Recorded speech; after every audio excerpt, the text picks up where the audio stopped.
आज मैं आपसे बात करने वाली हूँ कि कैसे हम बच्चे को छोटी ई और बड़ी ई की मात्रा के बारे में सिखा सकते हैं। देखिए कैसे मैंने अपने बच्चों को समझाया है छोटी ई और बड़ी ई की मात्रा के बारे में। क्या सिंपल स्टेप्स होते हैं कोई भी मात्रा बच्चे को इंट्रोड्यूस करवाने के लिए, आपने वो समझना है बेसिकली। और जिस दिन आप ये स्टेप्स समझ जाएंगे ना, आप बिल्कुल अपने बच्चे को ईजिली समझा पाएंगे। सबसे पहले तो देखिए क्या होता है, सबसे पहले हमें बताना है कैसी दिखती है। जी हाँ, सबसे पहले बच्चे को यही हमें समझाना पड़ता है कि बेटा कैसी दिखती है, क्योंकि बच्चों को ई तो एक जैसी लगती है बट मात्रा जब लगती है ना तो बच्चे थोड़े से कंफ्यूज हो जाते हैं।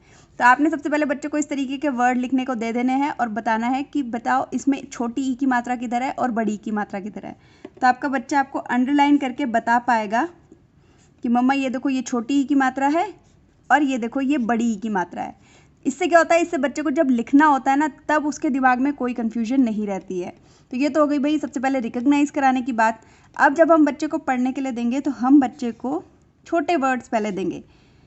छोटी ई की मात्रा की जो साउंड होती है वो छोटी होती है और बड़ी ई की मात्रा की साउंड होती है वो बड़ी होती है। कवि लिख, कवि लिख, जीत, खीर, वीर। देखा आपने, व में बड़ी ई की मात्रा लगी है तो व में ई की मात्रा बड़ी सुनाई देगी आपको। खीर, वीर, जीत, कील, गिर, कवि, लिख। जब छोटे वर्ड्स आपका बच्चा पढ़ने लग जाए क्लियर, पहले तो आपने अपनी आवाज़ को करना है। खीर, वीर, जीत, कील।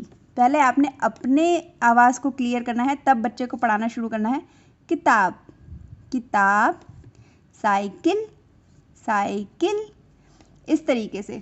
तो पहले हम बच्चे को सिखाएंगे पहचानना, फिर हम उसे बुक रीड करना सिखाएंगे, छोटे वर्ड्स फिर बड़े वर्ड्स।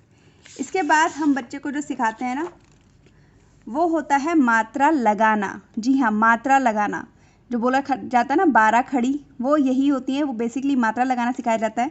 जैसे मैंने यहाँ पे लिख दिए हैं कुछ अक्षर, अब इसमें मैं अपने बच्चों को बोलूँगी इसमें छोटी ई की मात्रा लगाओ और इसमें बड़ी ई की मात्रा भी लगाओ। तो जैसे यहाँ पे छोटी ई की मात्रा लगाई है की, गी, मी, री, ती। तो ये हो गई छोटी ई की मात्रा। इस तरीके से आपने छोटे छोटे राइमिंग वर्ड जो होते हैं ना इंग्लिश में, वैसे ही हिंदी में मिलते जुलते शब्द पढ़ने को देने हैं बच्चे को। मिल, दिल, किला, मिला। इस तरीके से छोटे छोटे वो देने हैं आपने। और इस तरीके से प्रैक्टिस के लिए आपने बच्चे को ज़रूर देना है कि बेटा अब इसमें मात्रा लगाओ, छोटी ई की मात्रा लगाओ, बड़ी ई की मात्रा लगाओ, या जो भी मात्रा आप उसे पढ़ा रहे हैं आ की मात्रा लगाओ। इस तरीके से आपने उसे देना है। अब आते हैं बड़ी ई की मात्रा पे। बड़ी ई की मात्रा लगती है इस तरफ से, तो अब मैं फिर से बच्चे को दूंगी और बोलूँगी चलो अब इसमें बड़ी ई की मात्रा लगा के दिखाओ। की, गी, मी, री, ती। तो इस तरीके से बच्चे की साउंड खुद ब खुद क्लियर हो जाएगी। अब ये जो ट्रिक मैंने आजमाई है ना वो मैं आपके साथ आज शेयर करने वाली हूँ। देखिए मैंने कुछ ऐसे वर्ड्स ढूंढे थे जिसमें छोटी ई की मात्रा लगती है तो भी एक मीनिंगफुल वर्ड बनता है और बड़ी ई की मात्रा लगती है तो भी एक मीनिंगफुल वर्ड बनता है। तो ये बच्चा खेल खेल में मात्राओं को क्लियर कर लेता है। गति, गीत, गति मतलब होता है स्पीड, गति, गीत, पिता, पीता। आप भी कई सारे वर्ड्स ऐसे होते हैं, ढूंढ सकते हैं आप, और ढूंढ के अपने बच्चे को क्लियर कीजिए। दिन, दीन, दिन हम सूरज दिखा के बोल सकते हैं, देखो दिन। और दीन होता है जैसे कोई गरीब होता है उसे हम बोलते हैं दीन। झिलमिल, झिलमिल, झिलमिल, झिलमिल होते हैं ना तारे, झिलमिल। झील, झील मतलब हो गई लेक। अब भी अपने बच्चे को इस तरीके के कई सारे शब्द ढूंढ के दे सकते हैं और बच्चे को क्लियर कर सकते हैं दोनों मात्राएं।